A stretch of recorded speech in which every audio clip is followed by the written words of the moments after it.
I want to welcome you to the Roy Branson Legacy Sabbath School. And this morning we're continuing our intermittent series on spirituality research.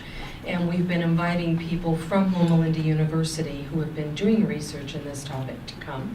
And today we have Barbara Couden-Hernandez who has come. And she's a professor of medical education here at Loma University School of Medicine and the director of Physician Vitality.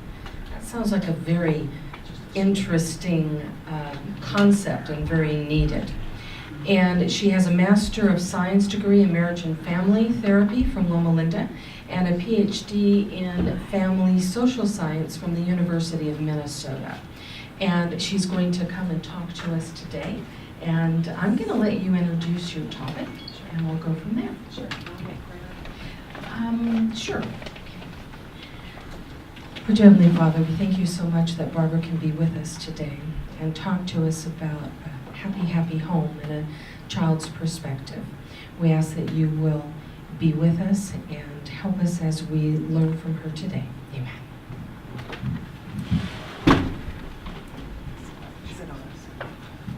Good morning. Good morning. Good morning. Thank you. Just a few words about this study, and I use the word study quite loosely. When we don't know something about another thing, we do an exploratory study. We try to ask questions that will give us some information so that we could more formally explore this in later days.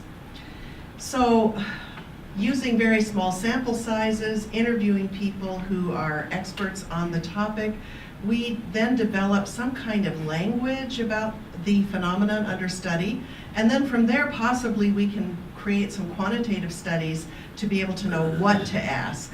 But when we don't know a whole lot about a topic, we start kind of digging around in these qualitative studies that we call exploratory studies. So I doubt very much that you'll be leaving today quoting any of my findings, but I'm hoping it'll give you a way to start thinking about children and the way we think about children's responses to what we teach them. So when we were little children, I had a younger brother who could not say his S's, and he loved this song, and he loved it because there were not so many S's in it, Happy Home.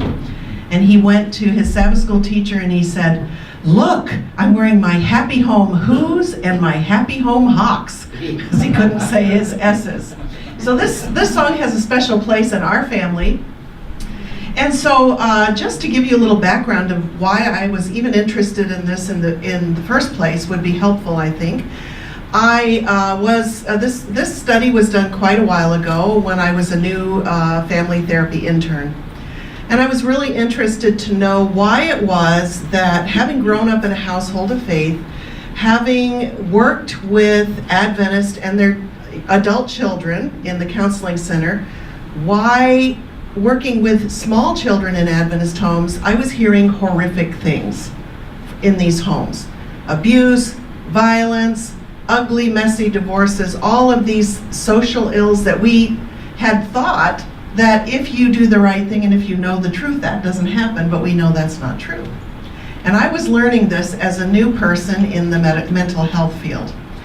And as I was looking at these kids and going through a crisis of faith parallel to what they were experiencing, I began wondering, what sense do they make of the things they learned in Sabbath school, that if you have God in your family, something different happens than if you didn't have God in your family? Now, isn't that a reasonable question?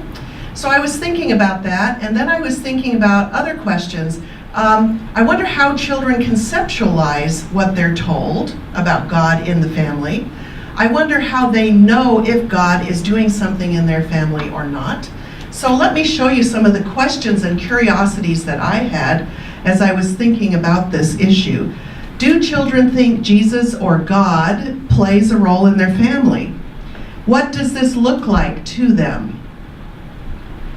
How do they reason that what they experience is connected to the presence of God in family life? Was any manifestation of God's presence in the family facilitated or mirrored by any parental behavior? Some of us grew up hearing those statements from the Red Books that we are, as parents, God to our children. And so this kind of creates another question that we would have. Are there any identifiable implications for clinicians, which I am, offering therapy to children with religious or spiritual beliefs? So if children have spiritual beliefs, how do we go about addressing that in a non-leading but productive way in therapy? So again, exploratory studies are often very simple, very small, convenient samples. Nothing like the Adventist Health Study with thousands. It's usually under 20 people. My study was 29. And so what we do is we look at one small group and we look at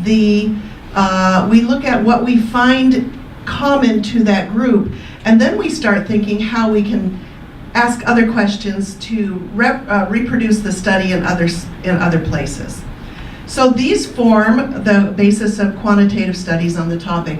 I'm careful to describe this because so many in our community are the random control people. You've got to know with real certainty whether a medication works for a group of people or not. This is not that kind of study. It's something very exploratory. So some of you have seen these statements before. Ministry of Healing, page 375, great is the honor and responsibility placed on fathers and mothers in that they are to stand in the place of God to their children. That has frightened many of us more than once. The parental qualities of God go through Scripture. As a father pities his child, I taught Ephraim to walk, taking him by the arms. Pray to your Father who will answer you. The Spirit you received brought you about your adoption to sonship. And so we see a lot of imagery in Scripture about parenting. And then at the bottom here, every mother should have time to give her children. She is to them what God is to us, from Adventist Home. So again, there is this connection between what parents are doing and possibly what children might think of God. So I was curious to find anything out at all that I might from this group. There is a little bit of study that's existing on children's religious ideas. Robert Coles, who's an emeritus faculty at Harvard, who once had a 5-year waiting period for his classes, wait list for his classes. I really admire the way he does things. He had children draw pictures to elicit their religious ideas, and I thought, oh, that's a good idea. Maybe I could get children to use what is natural to them, which would be playing or drawing or something like that, and somehow code that and give me some data. And some of the leaders in the field of family studies and family therapy, which is my field, said we really need to understand the role of religion in families much more than we do now. So the question is, how would I capture this using the currency of childhood, which is play or drawing? And so I thought I could use toys. In therapy, I've often had those little toys and had the children act out what's going on in the family. If you get the child at the right age, they'll tell you exactly what's going on in the family, unabashedly, much to their parents' mortification. Sand tray depiction, that would take quite a bit of videotaping, which back then was unwieldy. House tree person drawings, which has some standardization. Gestalt play drawings, which I've done with children for many years. But again, that's more therapeutic rather than data collection. The kinetic family drawing is what I ended up using because there is some pretty good literature about this. The Ken Burns, who has created the guide for how to use this and how to interpret it, has based this on about 10,000 children. And again, this is kind of this neo-Freudian, if this is here, it means this, if this is here, mean this. So you could pick up any picture and decide it means anything at all, unless you have the opportunity to talk and do a clinical interview with that individual. And then you can see where the points are that corroborate and where they're very divergent. So I thought, to be safe, I'd better be talking to these children and find out a little bit about their family and about what their thinking is about religion. So the kinetic family drawing is quite controversial because it's quite projective. We call these projective tests. And the children will tell you through their drawings what they're experiencing in their family or what their emotions are at that time. We know it's not a blanket statement about how their families are, but at that time they depict their family. It tells something about the gender role of family members. You can tell how they draw sometimes, depending on the age of the child.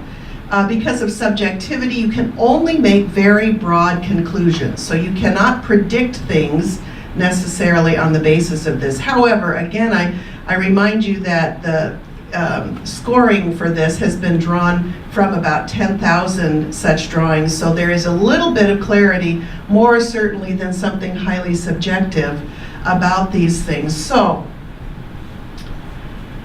what's the best age for reporting? So I thought, I want to get these children, but how do I know how old they should be? Typically, the view of God develops between 2 to 6 years, and they draw more body casement for that deity, depending on how old they are and what their theology is.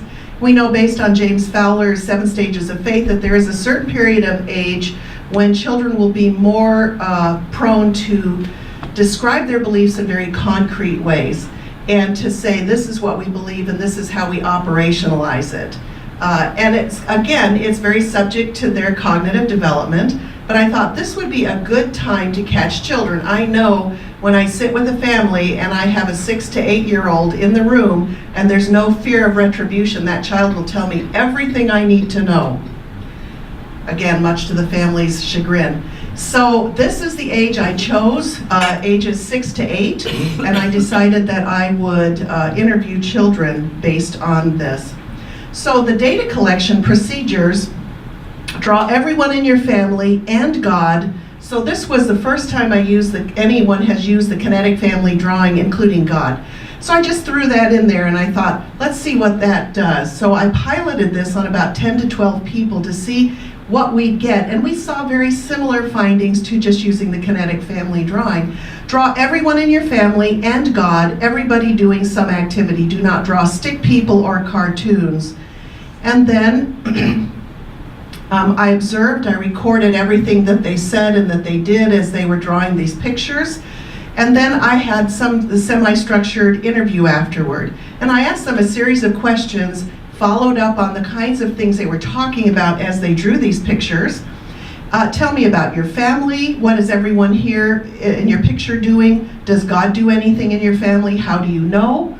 How do you know if he doesn't do something in your family? So I was trying to get a little differential in there. How do we know if he does? How do we know if he doesn't? And so I was wanting to follow up on that. And so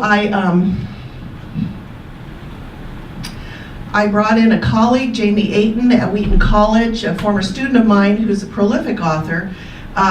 He did a secondary analysis of all my findings, all my themes, corroborated, so we were able to have some kind of inter-rater reliability so that I wasn't just pulling this out of my hat, so to speak. So here's my sample. I went to a Christian church school and I interviewed 29 8 to 9 year olds, and I had them draw pictures for me, and this is the breakdown of the children demographically. We had about 70% girls and about 30% boys. All parents gave consent for this study, and this was also retroactively accepted by the Internal Review Board at the University of Minnesota. So the process whereby I actually analyzed these, I looked at the drawings without reading anything about them, just to see if anything stood out to me.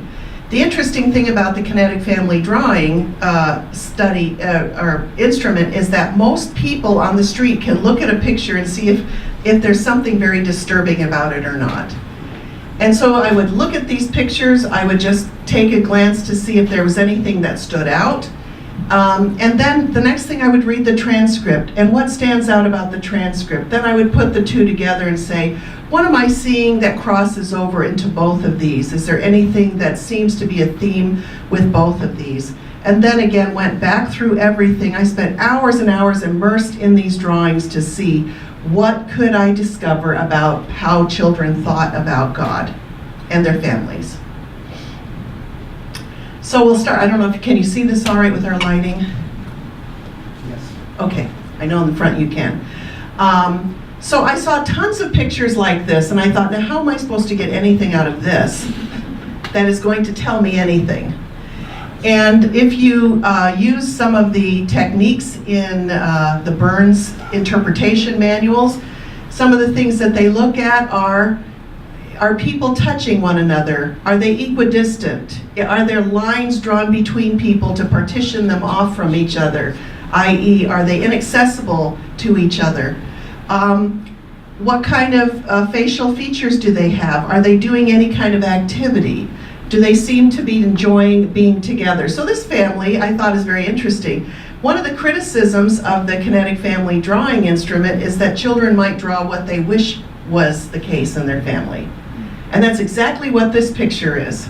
Mom and Dad had been divorced, and there's Dad holding Mom's hand, and here they are in a row.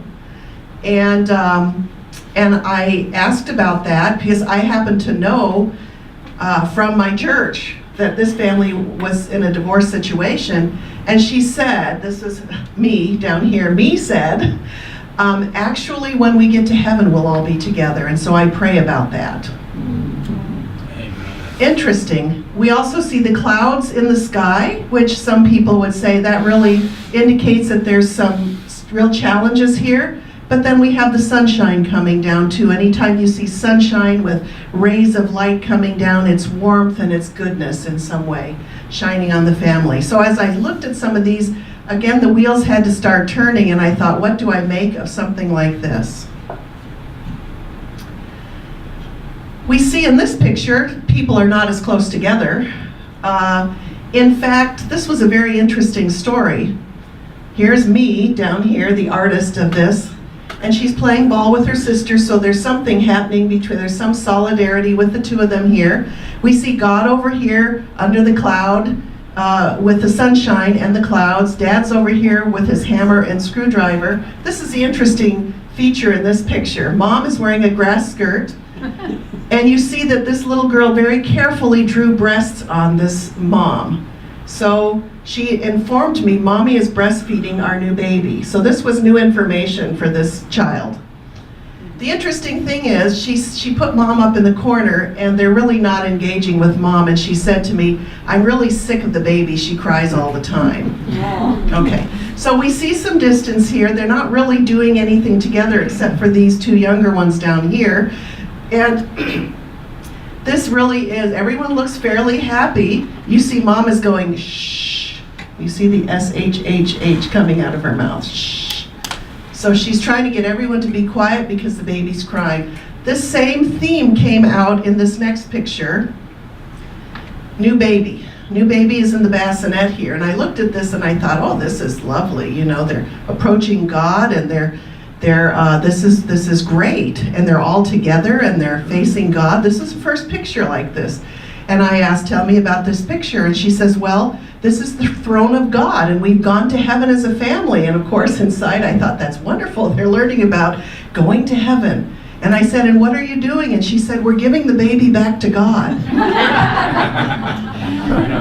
Okay, so kids, I would never get that unless I talked about this. So we see that these challenges exist in families at the child level. Feeling left out, feeling marginalized, for good reason. All of us have been through this who are younger or older siblings.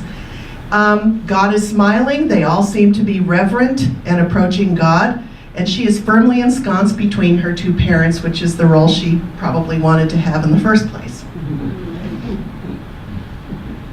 Here's another picture, and I'll show you with more detail about 4 pictures, but where I think you can ground a little more findings. But these are just examples of the kinds of things I looked at and wondered, what in the world do I do with this? So we have all of these elements. Is there anything you notice about this picture here in particular? Everyone's doing their own thing. No one's really connecting. Yeah, she stands up when she swings. But we see people really very disconnected and doing their own thing. We're really not sure what God is doing either. So there's some lack of clarity about how people connect here in this family. They're all there. but it's kind of like a family system with nobody in it. We're not sure how they really connect. And there's very little discussion about that. When I talked and asked questions, how do you know that Jesus is in your family? Oh, because we learned it in Sabbath school. But we really don't have any other sense of knowing that in this particular family.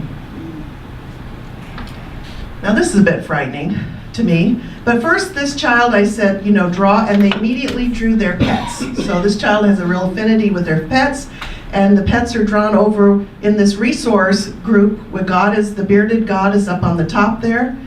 And then we see everybody in cages, kind of. We see everybody with lines drawn between them to partition them off. And according to Burns, the more lines you put between figures, the more distance there is, the more difficult it is to be connected. So we see all of these lines here, the child in the bed with all these lines. So asking some questions about that, this little child here, me, it tells me that he feels very, very alone in his family. He doesn't have anyone to play with. And that the younger one here is basically a brat, which is not unusual for this age to say. And that mom is up there. Mom is quite a bit smaller and really back in the kitchen here doing something. This is the figure that makes me kind of surprised. We have a father who looks rather sinister with a lot of teeth, which again is kind of a sign of aggression, not necessarily smiling. And holding this scythe with two very sharp things on it, so I stayed out of the way. So again, this tells us a bit about some of the separation and the closeness. No one's really interacting in any meaningful way in this picture. So I kept thinking, okay, I've got to keep looking at these things and trying to figure out what all of this means. And Jamie and I looked at transcript after transcript. We looked at picture after picture. We talked about them. We looked at them. Here's what we came up with.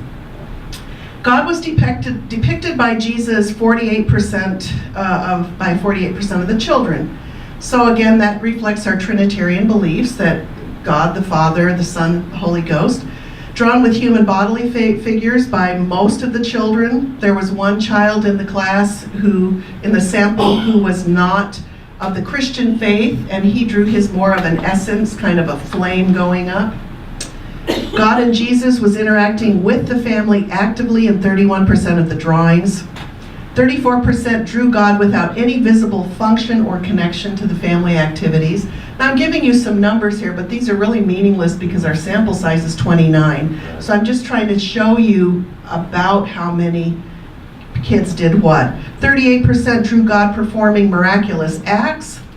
And the proximity, this is the interesting piece, the proximity and distance between God and family members approximated the degree of distance amongst family members in 83% of the drawings. So we pulled out our tape measures, we measured between everybody, and they were equidistant between God and the family and family members in about 83 of the drawings, indicating to us that we conceptualize people in terms of closeness that we have with those in our immediate family. Numerous children depicted God as an emotional resource for them as individuals. I think this is the main finding out of something like this, and I'll illustrate that following this slide, I think. Some described stressful families, stressful school circumstances, and their family did not offer them any particular guidance or comfort. And so many of those children were saying things like, and I pray to Jesus about this, and Jesus is going to help me. And these are these little kids telling me these stories of how tough it was to be where they were in life, and then they would say, and Jesus is going to help me. Children believed God would provide material help, solutions, protection, healing, or bring about fortuitous events for the good of the family. This is an amazing picture to me, actually, for a number of reasons, but I'll just point out, this is the little girl who drew this picture, her brother, her stepfather, her mother in the kitchen, who was very pregnant. This is Milton the dog. Make no mistake, Milton is part of the family. This is biological dad with his new wife. And they're watching TV here they are, and the girl was telling me, her name is, we'll call her Julie, she was saying, I'm worried about mom that she'll die while she's pregnant. She tells me that she had a family member in an accident, and she was having nightmares that maybe she would be in an accident and be killed. She said that she had to make a decision who she was going to live with, and that was extremely frightening and stressful to her. And she said, I hope that the marriage for mom works out. And she said very wistfully, as kids will this age, I wish God would put mom and dad back together. And we hear that all the time from in therapy with children this age. So then I asked, well, what are these things up here? You know, you're always kind of cautious. You think, well, that's charming, but what in the world is this? And she said, well, that's God smiling on our family. And I said, well, what are these things? And she said, it's something like light that's coming down to help us. So she's viewing God as a resource. And look at all these little net-looking things up here. So I looked at all these little, and I said, well, what are those? And she said, those are the angels who are here to help us too. So she's describing a very stressed family situation, and she's telling me that she believes that the angels and God are her resources. Isn't this why we teach kids this in the first place? I thought so. We have this picture, and whenever children in a clinical population draw somebody with huge hands, we think, oh, that's a person who hurt them, someone powerful who's hurting children, either molesting them or beating them or hitting them in some way, but it does illustrate power. So my first thought when I saw this was, oh my goodness, this is a bad situation. I hope I don't have to break confidentiality and report something like this. So let me tell you what this, and this really gave me pause. So we have a sister in the tree. She's kind of rotated away from the rest of the family. I said, well, who is this? And he said, that's mom, and she's a graduate student. My ears perked up. What is she doing? She's on the computer day and night. Again, my ears perked up. And when I saw how much was between her and the rest of the family, I felt really saddened by that. Dad has his back to the son, and he's watching TV, so who is the son with? Nobody. I said, what are you doing? Because he looks a little sinister, like he's kind of creeping up on Dad. He goes, I'm practicing martial arts on my dad. Okay, so we don't know if that's wishful thinking or what that is. But then I had to turn my attention to this up here, you know, and with great trepidation I said, tell me about this part of your picture. And he says, oh, that's God, and he's helping our family. And I looked at this little bird creature and I said, well, what is this? Who is this? And he said, oh, that's the family angel. Every family has an angel to help us. So again, he's describing quite a stressed family, and he also looks to heaven with the thought that somebody is up there who can help us. And to me, this I thought was a beautiful thing. We saw picture after picture of things like that. In this picture, this is the third of the four that I want to share with you. In this picture, the little fella came into the room. This is where I relied on my field notes. I jotted down on my field notes that he was disheveled, his clothes were dirty and rumpled, and he was so delighted that he had my full attention. And he talked from the minute he walked in until the minute he left, and he kept coming right to my face and looking in my face to see that I was looking at him. To me, that was very touching. And he drew this depiction of himself up here, which is someone who looks like he's in a little cage. And I said, now let me remind you of the instructions. Draw everyone in your family and God doing some activity, not stick people, not cartoons. Then he drew this little figure. That's his mother, who I later learned was being beaten up by his father, by his stepfather, who is not in this picture. And then he said, well, I should probably draw more people. So he drew more people here, and I said, who are these? Well, these are my friends at school. And I said, you told me a little bit ago that you have a brother. Is he in the picture? He said, no, because he doesn't like to come to my games and he doesn't like me too well. He finally drew God way back here on a cloud. You don't see any human features on any of these children, but little eyes on him up there. So everyone is far away from each other. And when children draw themselves as these teeny little people on a page, you think maybe they don't feel as effective as if they drew a larger picture of themselves where you can actually see features. And everything about this little boy was as though he wanted to just disappear. He told me that he went to visit his father in the summers, and his father never took vacation so he could spend time with him. And he said, and I go to my dad's house and I sit and I wait all day long, and then when he comes home from work, he's too tired, but we get to watch TV together. So this is a very, very sad, lonely little boy who is really eager for connection. And you can see how spaced out everyone is with no features, nothing really to identify them by. And I said to this child, I asked most of the children, I said, how do you know that God is in your family? How do you know that he's not? And he said, well, I dream sometimes about God telling my father, you need to spend more time with your boys. They love you and you don't know it. That's quite insightful for an 8-year-old. So again, God is a resource for children in this very lonely kind of life. And sadly, we know that there are so many children who experience something like this. He left my office only after I kind of scooted him out the door. He just couldn't get enough individual attention. I lied. I have this one and one more before I end my presentation. Love this picture. A lot of kids who have ADHD or are hyperactive, they'll show themselves in these kinds of drawings, throwing things, hitting each other. Here, ouch, he's hitting his sister in the head with a ball. This little guy was a raging extrovert and or a hyperactive child, and he talked the whole time he was there. And I'd say, well, what can you tell me about my family? Now, an 8-year-old, he'd go, well, I'd have to say, and then he'd take off with some kind of conversation. This is Mom. This is Dad. He's got a briefcase here. Mom has a long hypodermic needle here. You can't really see. There's a long hypodermic needle. And I'm thinking, is she a drug user? What is this? Well, she's a doctor. And the interesting thing I want to show you about this is Jesus healing a sick man, and this is Mom with a hypodermic needle. So they're kind of corollary. And I asked about this, and he said, my mom is such a good doctor, it wouldn't surprise me if she someday finds a cure for the AIDS virus. This is an 8-year-old. And I said, wow, so she does some really great things to help people. Oh yes, just like Jesus. It was interesting. I kept hearing these parallels between one parent and characteristics of God, which I found so delightful. So again, this didn't seem to be a terribly stressed family, except maybe for the sister here.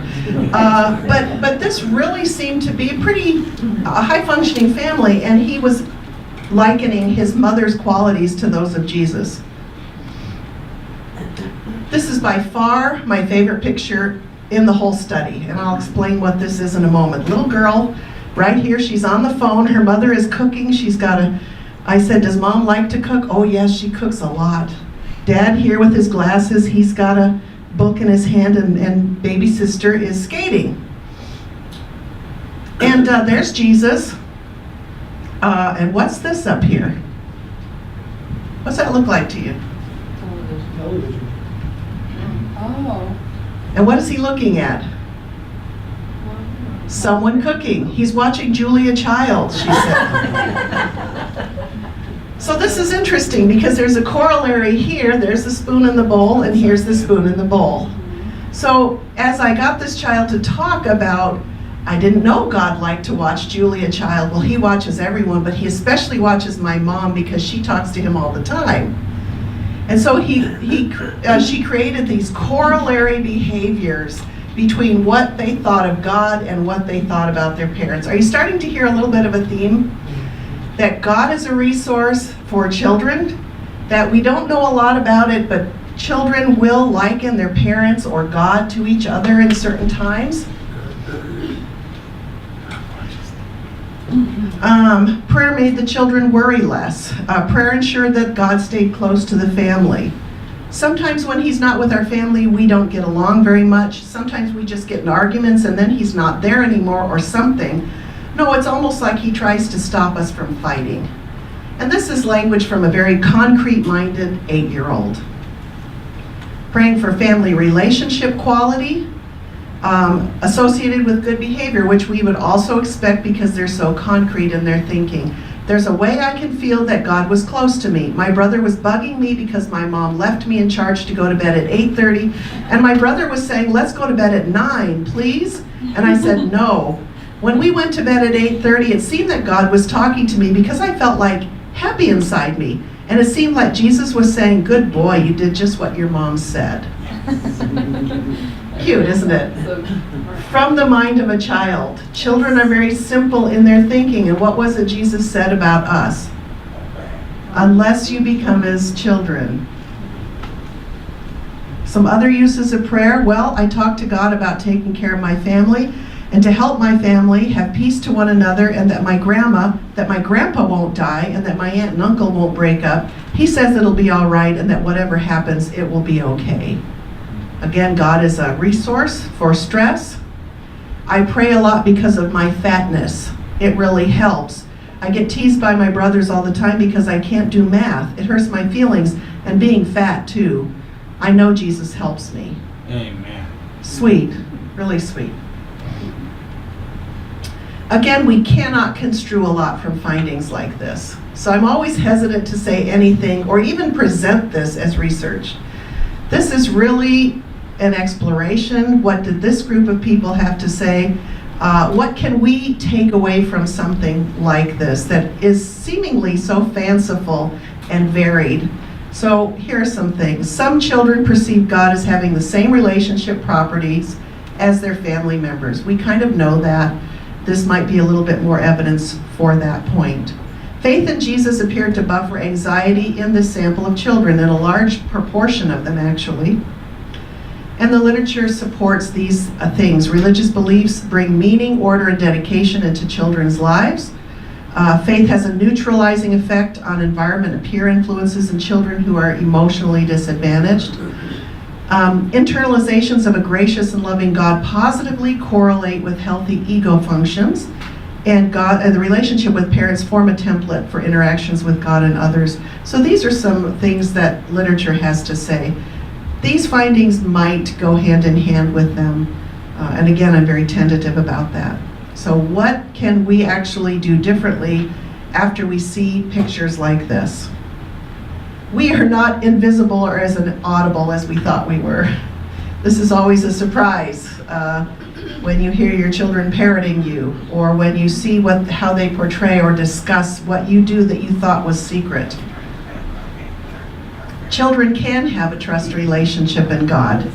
And these were so heartening to me to hear the little children use their language and their concrete thinking and their level of cognitive development to talk about Jesus. To me, that was just lovely to see, and really actually charming as well.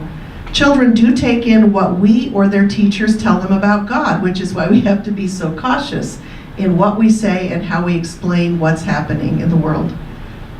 Therapists and other providers often don't ask kids about their beliefs, and there's good reasons for this. We're afraid we're going to intrude, undue influence. We might get them to say or do things. Their parents will come after us based on anything we interject to children. But what we know is that because so many children have some kind of faith or knowledge in something, we would be remiss not to at least ask about it.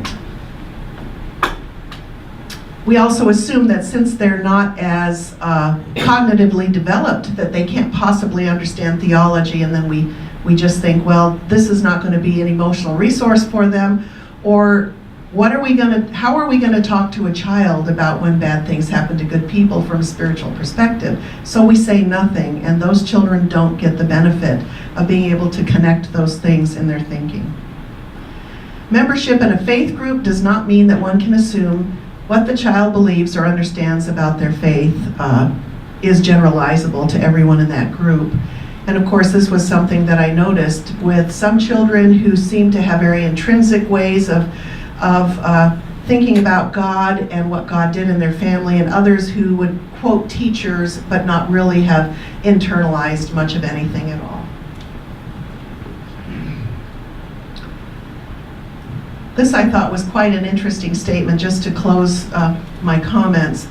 From Sam Lucci, who's at Christ Redeemer Church in Utica, New York. Because children are concrete thinkers, we settle for the fact that they can only understand concrete things instead of saying, how can I find a way to concretely communicate an abstract principle to my kids that will fundamentally transform them. This I love. Like French Impressionism, it's these little dots that you're putting on the hearts of these kids that when they step back, they're going to see a beautiful picture that they didn't even fully understand when you started putting those dots there. So it's like an impressionism. You step back and there's a picture. And it came from putting these little dots there. And as Jesus said, truly I tell you, unless you change and become like little children, you'll never enter the kingdom of heaven. And so that's what I have to share with you today. Just some thoughts that what we say to our kids makes a difference, what we say to our grandkids makes a difference. And I hope it gives you some ways of thinking about, outside the box a little bit about how children think about their parents. Thank you, Dr. Hernandez. I know she said at the beginning that there probably would be no questions. So if there's no questions, but I think there will be. So I see one over here. We'll start.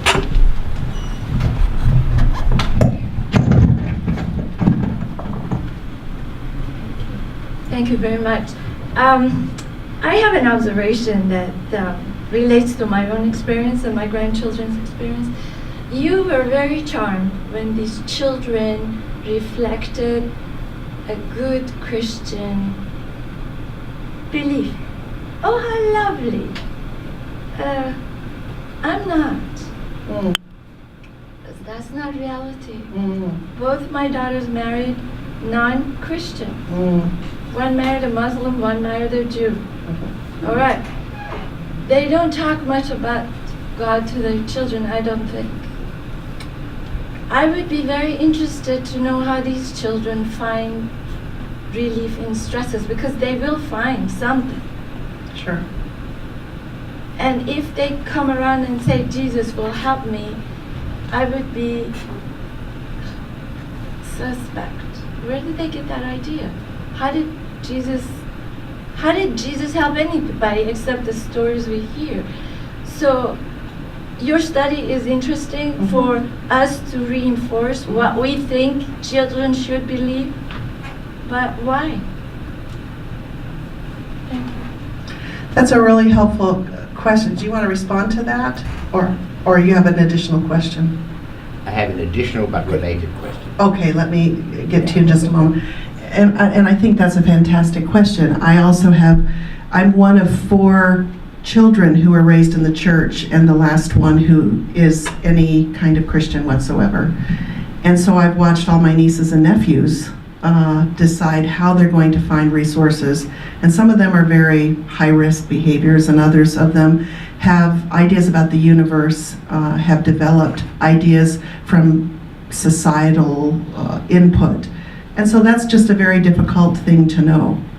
And I think as a lot of parents, we look at the choices our kids make and think, did they really take in what we suggested or what we had hoped for them? I don't know, beyond that, someone else might have a comment, but I feel for you because I have had some of that experience myself. We have a question here. Yes. Yeah, I have my dad with me, and I love just being in proximity to him. I don't even have to talk to him. Just if I'm within 10 feet of him, I feel better. But I did make the mistake one time of talking with a college kid in my home about, because the metaphors in the Bible include king and father for God.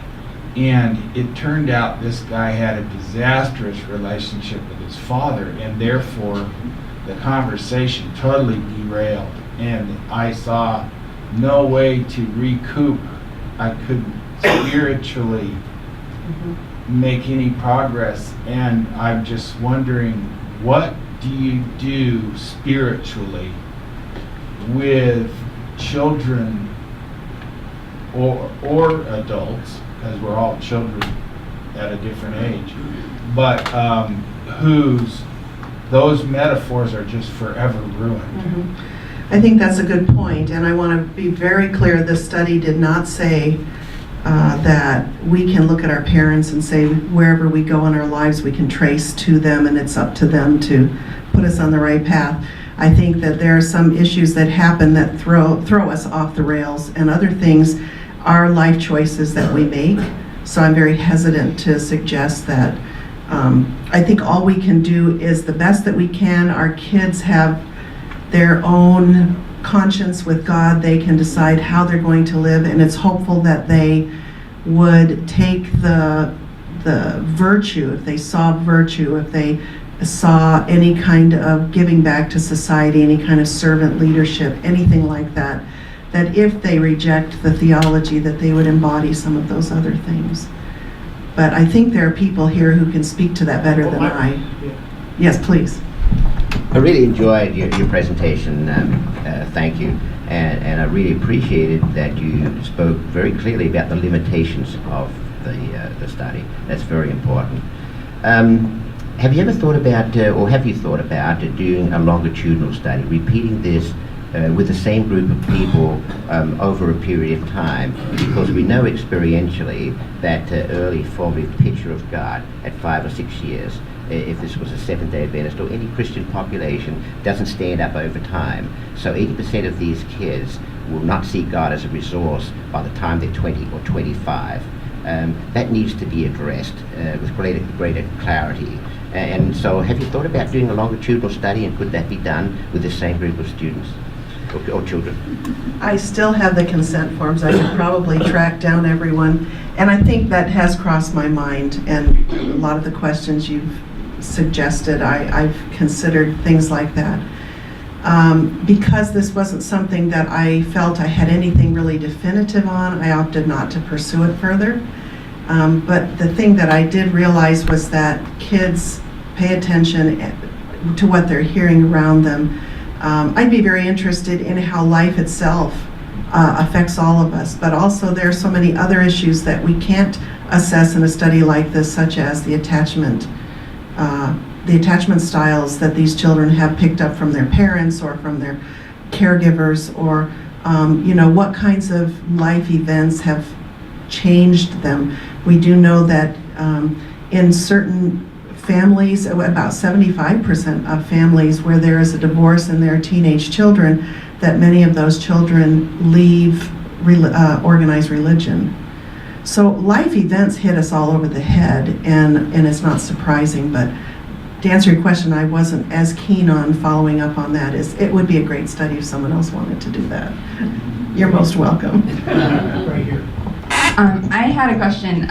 Last year I listened to a really good podcast about spiritual abuse and about how difficult it is for children as adults who had experienced either sexual or emotional abuse from a powerful figure who represented a religious role model in their life, because then they had to deconstruct the idea of God as an abuser to even see a God as a neutral, let alone a good being in their lives. And I was just wondering, separate from your study, but in your practice over your career, have you seen like the way that children, when they have a relationship that's harmed them, do they depict a God that is harmful in their imagery? And does that seem to be a hard thing? Or have you seen that children are able to deconstruct and separate the kind of abusive, oppressive force in their life from the God that is offering support? Well, again, I don't think I'm the most educated person in this room on that topic. I used to work with children. I work mostly with young adults now, and have for most of my career. I think things happen outside of families. Pastors, teachers, parents of our friends down the street. I think anytime people use power against children and cite some bigger power, Like, if you don't do this, the US government is going to X, Y, Z, and you're going to be deported. Or if you don't do this, then, and it frightens people. And pretty soon they start investing less and less in the credibility around those issues. And they try to get away from that. So have I worked with people who have been spiritually abused over and over and over? Yes. Yes. Some by people in the church, some by people who are televangelists of other organizations, abuse by pastors and so forth. And yes, that does create pause. It does make people pause and say, the order that I had about the world and safety, and if I do this, then this will result, it's all on its head now. And so I think that's where I've been able to help people think through some of that. And some people come out on the other side and say, I'm not going to have any of this stuff that I grew up with because it just doesn't fit my experience. And other people will say, for whatever reason, we're not entirely sure. You know, I was told this could happen, and I'm going to stick with what I believe. So there's a lot of behaviors in between that. I don't know if that answers, but yes, I have seen that. Very good. Hi, I wanted to clarify something. I was born in a Christian family in a Muslim country, and a lot of my ancestors or whatever, they died because they were Christians.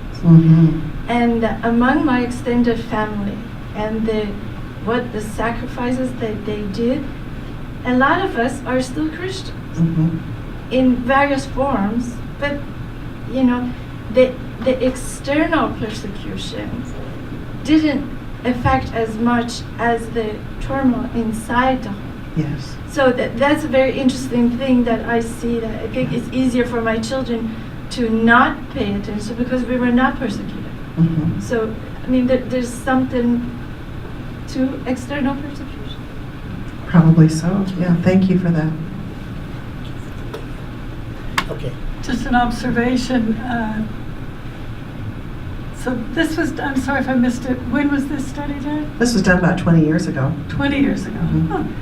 Well, I'm just thinking back to 60 years ago in, 7th Avenue's population right here in Loma, and wondering how would it have changed? Because it seems like as we talk amongst ourselves, it's a little more like Santa Claus. Our view of God may have been a little more like Santa Claus. He's keeping a list of who was naughty and who was nice. But that didn't come up at all in that study. Not at all. Just a different generation. But the interesting thing is these are children who think so concretely that I think all of us at a certain stage in our life will think that way. What alarms me is when we have adults thinking that way, who should be more cognitively and spiritually developed, who just never, for whatever reason, did move past that. A question back here. I have a more general question, and that is, what is the difference between quantitative and qualitative research? And I understand that you did not consider this to be an instance of qualitative research, and I wonder why, and how reliable and how generalizable is qualitative research. I have a graduate student who's doing an interview, I think, of 18 former prisoners, and how they do or do not successfully reintegrate into society. And I just wonder what to make of that. So I thought I did state very clearly this is qualitative research. So you might have missed that. But it's very clearly qualitative research. The number was high for a qualitative study. It was 29. And it was a little bit different than your typical interview study because I had the drawings to go with it to corroborate what they were saying. But quantitative study is really where you have a much larger population. You have to have statistical power to be able to generalize from that. You also randomize your groups so that you say this is not something that's happening by chance. And therefore we can take this and we can predict with some certainty that X, Y, or Z will happen if you have these conditions that we had in our study. So for example, the Adventist Health Study, we can look at this 85,000 people, it's a very large sample. We can say the things that we're finding that Adventists do to live longer, they're not living longer by chance, by accident. And you can't do that with a qualitative study because the numbers are so small, and you're trying to get descriptions of experiences in qualitative studies, and you're trying to code various behaviors and steps of behaviors if you're doing a grounded theory study, for example. But no, this was definitely qualitative because you cannot generalize from this for the most part. Yeah, I'd like to ask a question. I think this is fascinating. I pastored for several years, and I run into parents who lament that their children are not in the truth anymore. Clearly that means they will not be in heaven with them. I'm just curious, what percentage of a person's eventual development, either spiritually or whatever, is because of their family background? Well, if I knew that, I'd be giving seminars in our church. I don't know. And I think that not a lot of people know exactly what that is or how to get to. I certainly don't. I'm not someone who specializes in those kinds of things. I've seen people, like I said before, I've seen people who grew up very nominal Christians become very on fire Adventists, and vice versa. So it has to do probably with our personality types, the kinds of exposure we get in our context, probably as well as the relationship quality that we have. I've seen some figures that parents can't blame themselves for everything that happens to their child. So my mother, I have some personal experience with that. My mother passed away 5 years ago, and she died devastated that only one of her children was still in the church. And she was sure she would not see the others in heaven. So when my older sister wrote her a letter and said, I know that we have had real differences of opinion, but when we get to heaven, it'll all be okay. My mother didn't quite know what to do with that because it didn't fit with that 60 years ago theology that if we do this, then this. So I was delighted that my sister realized that, she had harked back to this. And we honestly, we don't know how people internalize what we're saying to them, what we know if they run into dire life circumstances and have a kind of a deathbed conversion. I've worked with many patients in the hospital as a nurse that had significant spiritual epiphanies. So I think it's just such a variable issue. I'm sure there's someone here who knows more than I do about that, but that's what comes to my mind at this moment. Okay, well, thank you very much, Dr. Hernandez. Let's give her a round of applause. And as you can see, there were lots of questions, so appreciate it. Next week, we have Rodney Corker. Rodney, raise your hand so that everybody knows who you are. Actually, we have you for 2 weeks. You're going to be speaking on neuroplasticity, theology, and morality. So, okay, at this time we'll have our benediction. The Lord bless you and keep you. The Lord make his face to shine upon you and be gracious to you. The Lord lift up his countenance upon you and give you peace.